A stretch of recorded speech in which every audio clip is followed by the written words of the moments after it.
So you have student loans that you want to pay off. How do you do it? And what do you do if you have more than $100,000 of debt? Getting out of debt is about setting up a plan that will work for you and makes the process as pain-free as possible. Paying off student loans in theory is simple and straightforward. Make a chart, get a tracker so you can see your progress. Make a budget so that you know exactly where every single one of your dollars is going. Increase the distance between your income and your expenses. This means figuring out how to cut costs while also increasing your income. Pick your smallest debt, the one with the lowest total payoff amount, and start making extra payments. Simple, easy, right? The two main things that were most important for me to think about when I started my debt payoff journey were my why and sustainability. That is a really long word. There are whole books written about finding your why. And of course, I may have read a few of those because I do like reading books. But really, this is about having a clear purpose and vision for the journey that you're about to embark on. Why do you want to pay off your debt? What will being debt-free give you? What will you be able to do because you don't have debt? This isn't just me being a daydreamer. If you don't know why you're doing something, why would you keep going? When things get difficult, why not just stop? Paying off debt is not some easy, fun thing you're gonna do. It's a big deal and it's a lot of work. If you don't really understand why you want to do this, it's gonna be a lot harder to pull off. The other thing you really need to consider is sustainability. What things are gonna have in your budget for fun? How are you going to take care of yourself physically and mentally? For me, part of this looks like fun money. Even when we were in a period of intensely paying off debt,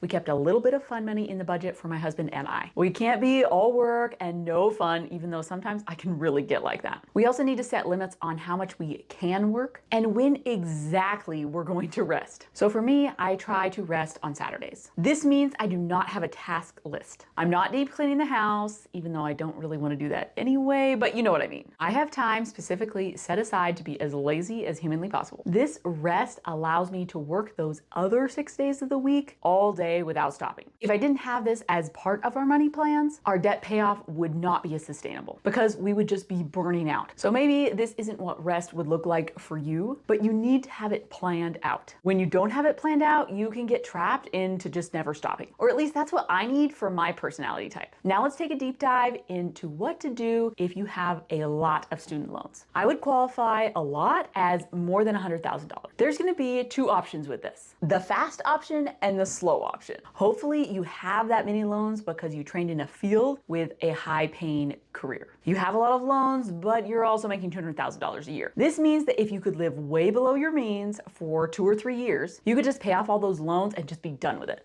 This would save you so much on interest. It would also be super relieving to just have it over with. The other question to think about is how long can you keep up with this endless deprivation? If you train to be a doctor, chances are you've been in school for a long time and you've been depriving yourself for a long time and living off of barely nothing. You need to ask yourself if this is truly sustainable, or if you need some sort of middle ground so that you can make your life a little bit more comfortable while still attacking those debts. Even if that means you're not gonna make quite as fast a progress on your debts. Now let's talk about the slow option. Think slow and steady for this. You make a plan, maybe a 10-year plan that has reasonable payments for you. You put those payments on automatic and you put that payment amount in your budget and forget about it. Yes, this does mean it would take longer and it might wear at the back of your mind. But you could also just kind of think about it as another house payment. It has to be done, it has to stay in the budget, and we just have to deal with it. Yes, you would definitely pay more interest this way, and on bigger loans, that interest can really eat you. But in some ways, you kind of get to move on with your life sooner and stop eating ramen for every single meal. Maybe go out to dinner every once in a while, maybe start investing for retirement, and maybe even live in an apartment without mold. If I had to choose, and I did have that high paying job that came with those loans, I would choose to go the fast way. For me, it's worth it to just really focus on one goal and go at it with everything I have and then be able to move on to the next goal. If I was doing the long plan and making those payments for years and years, it could just really feel like it's just dragging on and on. Another thing to think about is that the short plan might not be possible for you if you have all those loans, but you don't have the high paying job to accompany it with. So you might still be scrimping and saving to pay off those loans slowly. This can be true for people that went to college for something, but that they didn't end up finishing, or for mothers who decided to be stay-at-home moms and didn't take that high-paying job. This is why your debt payoff plan needs to be individual. It's all about doing the best for you and doing the best with what you actually have. Don't get discouraged when your plan does not look like other people's. It's not supposed to. You do the best job at paying off your debt for you. What has helped you while you've been making a personal plan for debt payoff?